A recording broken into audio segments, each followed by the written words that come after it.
Welcome to everything Gujarati channel. તો ચાલો બાળકો, આજે આપણે થોડુંક વોકેબ્યુલરી પરથી સેન્ટેન્સીસ બનાવીશું, એટલે કે આપણે નાના નાના વાક્ય બનાવીશું. તો સૌથી પહેલાં તમને પિક્ચરમાં શું દેખાય છે? આ છે ઘર. આ ઘર દેખાય છે, અહીંયા પણ ઘર દેખાય છે તમને. તો આ લખેલું છે ઘર. ઘર ઘર એટલે હાઉસ. તો ચાલો આપણે વાંચીએ. આ ઘર છે, ધીસ ઇઝ અ હાઉસ. આ મારું ઘર છે, ધીસ ઇઝ માય હાઉસ. મારું ઘર સરસ છે, માય હાઉસ ઇઝ નાઇસ. મારું ઘર સફેદ અને ભૂરું છે, my house is white and brown. તો સમજ પડી? આપણે word to word sentences translation બનાવીએ તો આવી રીતે ટ્રાન્સલેટ થાય છે. હવે આપણે જોશું આ પિક્ચરમાં તમે શું જોઈ રહ્યા છો? અહીંયા આ છે ફૂલ. ફૂલ એટલે ફ્લાવર. ઓકે, તો ચાલો વાંચીએ. આ ફૂલ છે, ધીસ ઇઝ અ ફ્લાવર. આ ફૂલ ગુલાબી છે, ધીસ ફ્લાવર ઇઝ પિંક. ગુલાબી એટલે પિંક. આ ગુલાબનું ફૂલ છે, this is rose flower. Okay, ગુલાબ એટલે રોઝ છે, એનું ફૂલનું નામ છે. મને ગુલાબ ગમે છે, આઈ લાઈક. ગમે છે means like rose. I like rose. મને ગુલાબ ગમે છે. હવે આગળ જોઈશું આપણે. આ શું છે તમને જોયો છો? આ તમે ફ્રૂટમાં છે, એક ફ્રૂટ છે જેને આપણે સફરજન કહીએ છીએ. સફરજન. સફરજન એટલે એપલ. આ સફરજન છે, ધીસ ઇઝ એન એપલ. આ સફરજન લાલ છે, ધીસ એપલ ઇઝ રેડ.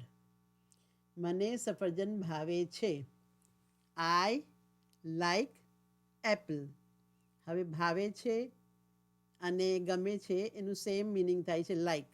મને સફરજન ભાવે છે. If something to eat we can say ભાવે છે.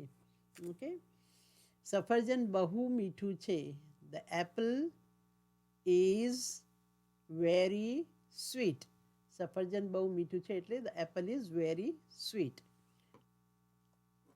હવે આપણે જોઈએ આ શું દેખાય તમને? આ એક પંખી છે. કયું પંખી છે? પોપટ. પોપટને શું કહે છે? પેરટ. તો હવે પોપટ વિશે આપણે વાંચીએ. એક શબ્દ છે પોપટ, એના ઉપરથી આ વોકેબ્યુલરી વર્ડ છે, એના ઉપરથી આપણને સેન્ટેન્સીસ બનાવવાના છે, રાઈટ?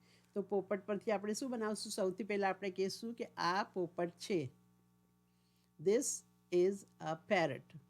ઓકે, હવે પોપટ કેવો દેખાય તમે કલરમાં? પોપટ લીલો છે. પોપટ પેરટ ઇઝ ગ્રીન. પોપટની ચાંચ લાલ છે. એની ચાંચ કેવી દેખાય તમને? લાલ. પોપટની ચાંચ લાલ છે એટલે કે the beak of the parrot is red. પોપટને મરચાં ભાવે છે, પેરટ લાઇક્સ ચીલીઝ. મને પોપટ ગમે છે, આઈ લાઈક પેરટ. ઓકે, હવે આપણે જોઈશું આગળ. આ શું છે? આ છે ચોપડી. ચોપડી એટલે બુક. આ ચોપડી છે, ધીસ ઇઝ અ બુક. આ મારી ચોપડી છે, ધીસ ઇઝ માય બુક. આ ચોપડી લાલ અને ભૂરી છે. તમને કેવા કલર દેખાય છે? આ લાલ છે અને આ ભૂરી છે. લાલ એટલે રેડ અને ભૂરી એટલે બ્રાઉન. તો આ ચોપડી લાલ અને ભૂરી છે એટલે કે ધીસ બુક ઇઝ છે એટલે ઇઝ રેડ એન્ડ બ્રાઉન. આ ચોપડી નવી છે, ધીસ બુક ઇઝ નવી એટલે new. This book is new. હું ચોપડી વાંચું છું, આઈ એમ. હું એટલે આઈ, છું એટલે એમ, વાંચું મીન્સ ટુ રીડ, ને ચોપડી એટલે બુક. તો હું ચોપડી વાંચું છું means I am reading a book. સમજ પડી? ચલો હવે આપણે જોઈએ કે આ શું છે. તમે જાઓ છો ને રમવા માટે, તો આ છે બાગ. બાગને કહેશો પાર્ક. તો ચાલો વાંચીએ બાગ પરથી. આ બાગ છે, ધીસ ઇઝ અ પાર્ક. આ બાગ મારા ઘર પાસે છે. This garden or this park is, પાસે એટલે નિયર માય હાઉસ. બાગમાં બાળકો રમે છે. બાળકો is a childrens. Okay, childrens are playing in the park. બાગમાં લીલું ઘાસ છે. there is a green grass in the park. અને સુંદર ઝાડ છે. બીજું શું છે બાગમાં? લીલું ઘાસ અને સુંદર ઝાડ, બ્યુટીફુલ ટ્રીઝ.